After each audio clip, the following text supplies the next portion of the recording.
Hello दोस्तों, नमस्कार। कैसे हैं आप लोग? आशा करते हैं कि आप लोग अच्छे होंगे।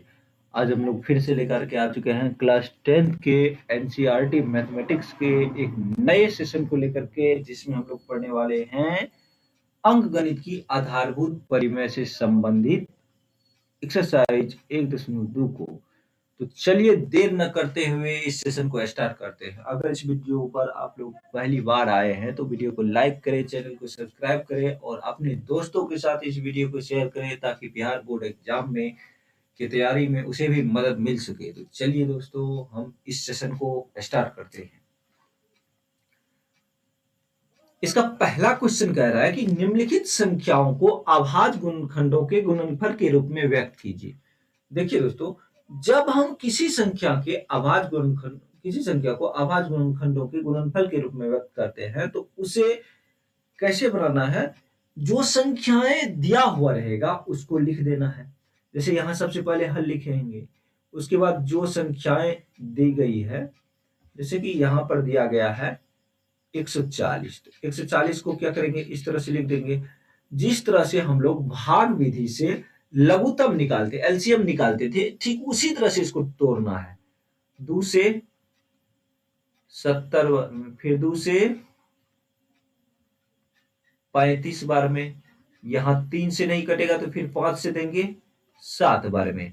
अब ये जो आपका आ गया है 2 गुने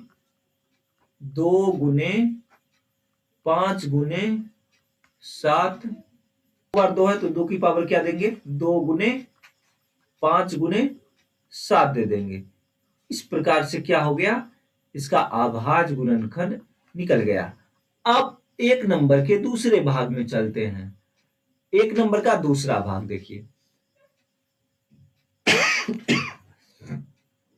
इसका दूसरा भाग कह रहा है कि निम्नलिखित संख्याओं को अभाज्य गुणनखंडों के गुणनफल के रूप में व्यक्त कीजिए।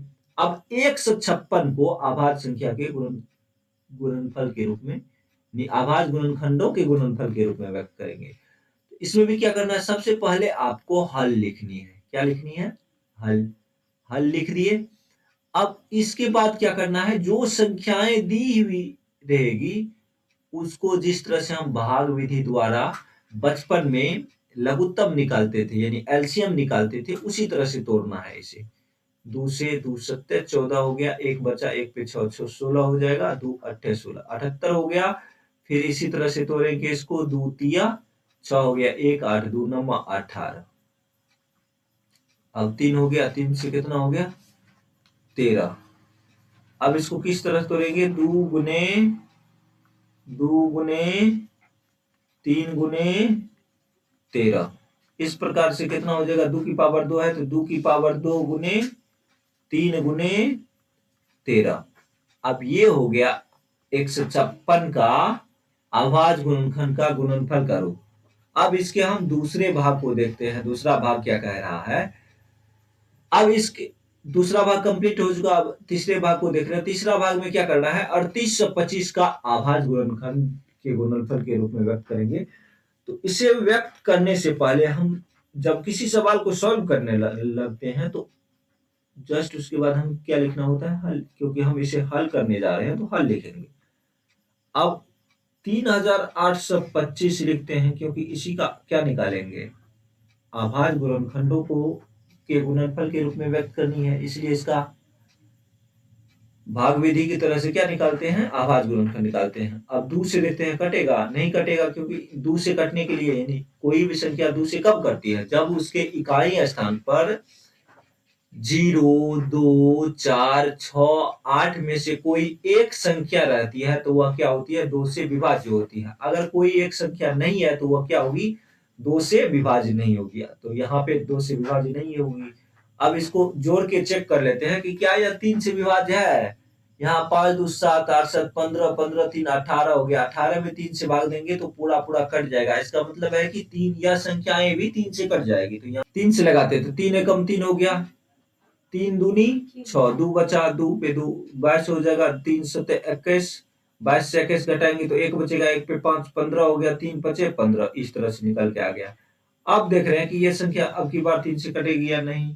तो 7 5 12, 12 2 14, 1 15, 3 से कट जाएगी, 3 चौके 12, 3 दूनी 6, 3 5 15। फिर यहाँ देखते हैं, अब ये तीन संख्याएं 3 से नहीं कटेगी क्योंकि इसका योग जो है 3 से विभाज्य नहीं है, इसलिए ये संख्याएं 3 से नहीं कटेगी। तो अब यहाँ 5 से देंगे तो 5 8 40 हो गया। 42 से 40 घटाएंगे तो 2 बचेगा, 2 पे 5 25 हो गया, 5 से 25 हो जाएगा 5 बार में।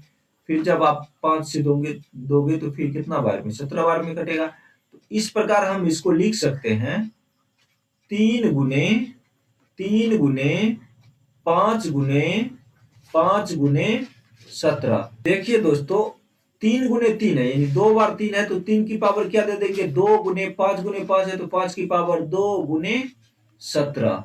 यही क्या हो गया, इसका राइट आंसर हो गया।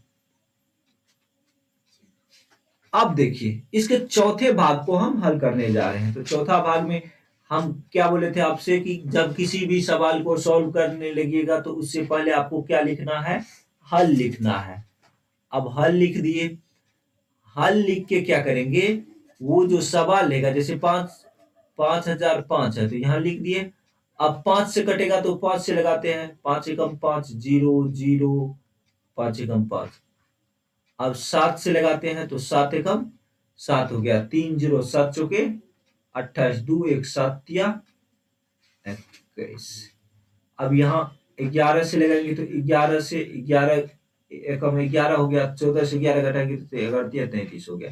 तो इस प्रकार से क्या हो गया, इस प्रकार से जो निकला तो 5 गुने 7 गुने 11 गुने 13 आ गया है। तो यही इसका क्या हो गया, अभाज्य गुणनखंड का गुणनफल का रूप हो गया।